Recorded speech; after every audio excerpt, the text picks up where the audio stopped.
Hello loves and welcome to today's video. It is halfway through the year and I just hit 50% of my Storygraph book reading goal. I figured it was a good time to do the mid-year freakout tag. I stole the questions from Katie Colson's video and I will try and track down the original video as well and put it in the description box below. To start off, let's summarize how the first half of the year has gone for me with my reading goal. So I have a book goal of 300 books and I am more or less keeping right on track with this. I hit 150 books on July 2nd. That was about halfway through the year, so we're good there. I'm keeping maybe like 3 books behind and then catching back up and then falling behind again, but hopefully in the second half of the year I can keep up the momentum and hit that 300 goal. In terms of pages, I've read 26,339 pages. I set my goal at 36,500, which is about 100 pages a day. So we're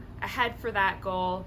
And then my audiobook listening goal is 1,000 hours and I'm at 625 hours. So we are also ahead for that one. Everything's looking great. So far for this year, my top 3 genres have been horror, fantasy, and thriller, which is par for the course for me. Those are all the genres that I normally would read. The one weird thing that I saw from my stats, that I've read more romance this year than science fiction. So I think for the second half of the year, I should really be trying to prioritize some science fiction because it's a genre I do really enjoy. I just haven't read very much of this year specifically. And some other just for fun stats, 124 of the books that I've read this year have been from the library. I do get the majority of my books from the library. 79 of the novels I read have been standalone, which is almost double the 41 series books that I read, and I do not include graphic novels when I do those stats, so that's why they are less than 150. I've read 62 physical or ebook versus 59 audiobook, so I do basically almost do a 1-for-1 in terms of audio and novels. And my average rating to date is a 3.55, so that's kind of the summary of my stats for this first half of the year. Now let's get into the mid-year freakout tag questions. First question, what is the best book you've read so far this year? Is a no contest for me. Tress of the Emerald Sea. I cannot stop thinking about this book. I cannot stop recommending this book to people. I am just so in love with Brandon Sanderson's writing, all of the characters in this book. I love this so much. No other book I read before it came anywhere close to this, and now this has set the bar for the year, and I'm having trouble finding any book that lives up to this. So Tress of the Emerald Sea, a very clear best book of the year for me so far. I do plan to read some other Brandon Sanderson in the rest of the year, so we'll see if maybe he can top himself or if this is just going to be a very clear winner for the year. The second question is the best sequel that I've read so far this year, and I begrudgingly give that to A Court of Mist and Fury just because a lot of the sequels I've read this year have been mediocre. They're series that I'm either quite far in, so the bar has been set at a pretty medium for them, or just they weren't good. A Court of Mist and Fury is the second ACOTAR novel by Sarah J. Maas. Sarah J. Maas being the reason why I'm reluctant to give this any kind of shout out. It did really take the story from the first book and really improve upon it and introduce a lot of characters that really improved the story. So begrudgingly, Court of Mist and Fury is the best sequel that I've read this year. Next is a new release that you are excited for but haven't read yet, and that for me is Private Rights by Julia Armfield. Our Wives Under the Sea was an honorable mention for me last year. While I gave it a 4.5 while I was reading it, I cannot stop thinking about that book. I'm really interested to see if Julia Armfield's next book really connects with me in the same way. And I think it's out in the UK already, but it's not out in Canada yet. That is the one I'm most excited for. I don't know what it's about. I just know it's Julia Armfield, and like I said, with Our Wives Under the Sea, I need to see what Julia Armfield does next and how much that connects for me. Next is most anticipated release for the second half of 2024, and that is going to be The Book of Elsewhere, Keanu Reeves and China Millville. I am a Keanu Reeves fan. There's a Bill and Ted poster behind me. There's John Wick photos on the wall over there. I need to read it. That's end of the story, really. I might accidentally maybe have 2 copies pre-ordered because I pre-ordered a copy from my local bookstore, and then Indigo's like, hey, we're doing a virtual book launch and you can order a signed copy, and I'm like, well, I'm not getting the signed copy. So excited for it. I've ordered it twice. That is my book for 2024 I'm most excited for. Always has been. Question number 5 is biggest disappointment, and I'm giving this to a series as a whole, and that's the Phryne Fisher Mysteries, which is a series that I have DNF'd. I haven't DNF'd any of the individual books, but as a series I put that down because I really loved the show. The Phryne Fisher Mysteries is set in Australia in the 1920s, and the main character, Phryne, is this like well-to-do Australian lady, and she solves crime. I loved the television show. And the television show, one of the appeals for me was the romance between Phryne and the detective inspector Robinson. That has been taken out of the books unless it is introduced very late. Because I think I was on like book 10 or something of the series and none of that had been introduced. Robinson's barely a character. That was a biggest disappointment for me. I was hoping that the books would be as good as the show. And the thing with it is a lot of the mysteries are taken whole cloth for the show. I'm not being surprised by any of the mysteries because I've seen the show, but then the books are missing half of what was interesting about the show, which was the like very slow burn romance between those two. So definitely that series as a whole for me was a big disappointment, but we're moving on. Next biggest surprise. So biggest surprise for me was Body So Fluorescent, which was like this 40-page play. It is about a person who goes out partying with their friend, wake up the next day with a text from their friend saying like, we're done. Kind of shows you both that person's side of the story and their friend's side of the story as to why that friendship fell apart. I never would have picked this up, except I won it free on Independent Bookstore Day. I won a raffle for a book bundle, and that's one of the books I got. Never would have picked it up otherwise, but it was really good.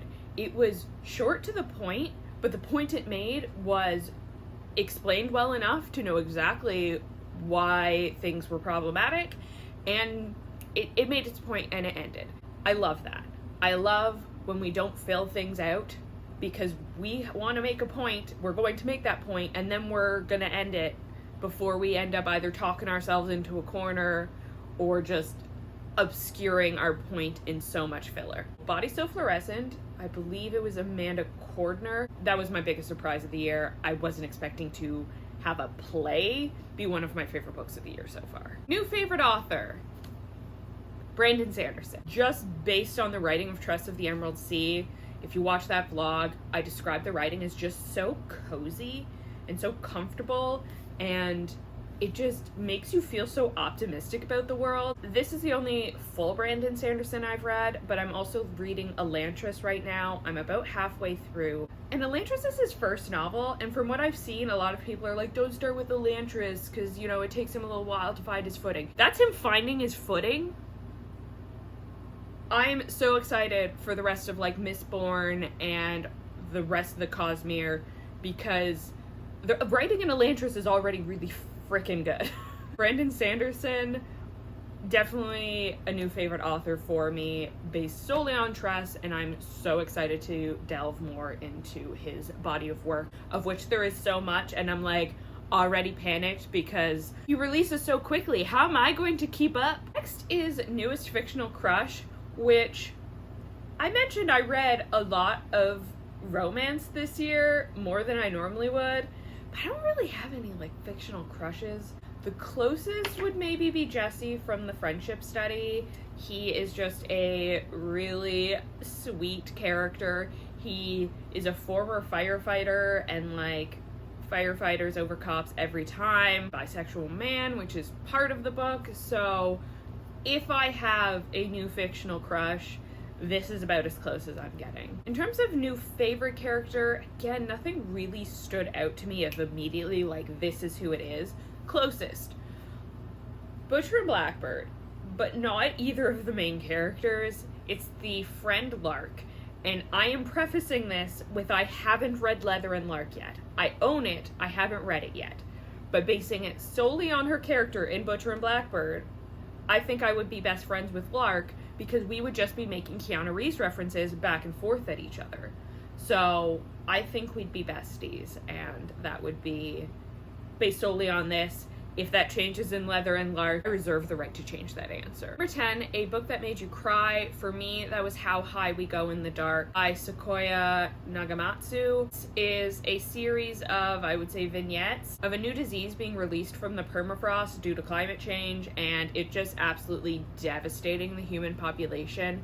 And there is one vignette in here specifically about a euthanasia roller coaster, basically. I cried a lot reading that book, especially now that we have like literally lived through a pandemic. How High We Go in the Dark was very well written, very beautiful, but definitely very emotional. Question 11, book that made you happy. Butcher and Blackbird. There were Keanu Reeves references in here. That is my very low bar of a book that would make me happy. Also a lot of references to different like horror movies in here. And while the spicy scenes were sometimes a little uncomfortable, I had fun reading this. Like, it's not good, but it's fun. Butcher and Blackbird is the book that made me happy. What's wrong with my brain that a serial killer romance makes me happy? Question number 12 is favorite book to movie adaptation. Now, I haven't really seen any new releases this year other than, I think, The Fall Guy. So I don't have any new book to movie releases that I've seen recently. But I did in the same week go see a screening of Clueless in theaters and also a performance of Jurassic Park with live orchestra. Both of those are book to movie adaptations. So I'm going to say Clueless. I haven't read Emma, but Jurassic Park a close second, which I also haven't read but will eventually. I probably won't read Emma though, because that's not my wheelhouse, but Clueless. Such a good movie. Question 13, favorite post you've made so far this year? I would say probably my icebreaker rant video. I don't know, that one just sticks out to me as being a lot of fun, even though it was very frustrating because that book was awful for me. I had fun ranting about it, so that would be my favorite post from this year. I also think this thumbnail turned out really well, so if you haven't watched that video, please go do so. Or wait, I'm a cusper, so I can do both. Question 14, the most beautiful book that you've acquired this year. For me, that is this copy of Persuasion, which, beautiful painted cover, and it goes all the way around. And then you have gilded edges, and a book ribbon, which always makes me feel super fancy when there's a book ribbon. And I got this book for free in a raffle for Independent Bookstore Day.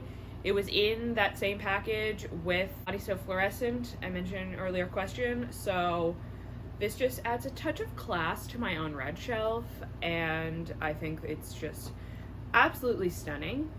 And I really hope that I do end up liking this book, because I want to be able to keep this on my shelf without it like taking up space for a book that I like more. And final question, what books do you really need to get to before the end of 2024? I need to finish this flippin' series. I have 3 books left in the Stokey Stackhouse series. You can see I'm currently reading this one. I have like 100 pages left. This is the third to last one, so I have like 2 1/3 left.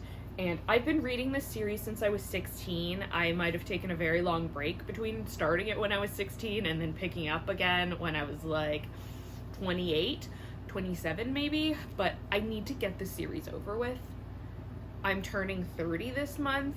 I need to finish this. Even if I can't finish this by my 30th birthday, this needs to be done this year. I cannot bring this series into another year of my life. I just can't do it. So that is a summary of how my reading year is going so far. Please let me know in the comments down below what your favorite book so far of this year is, so I can steal some ideas for the second half of the year. And I will leave the questions in the description box below if you'd like to make your own video, and feel free to tag me. I'd love to see them. If you enjoyed this video, please like and consider subscribing if you want to see more of my videos in the future. Thank you so much for watching, and have a great day.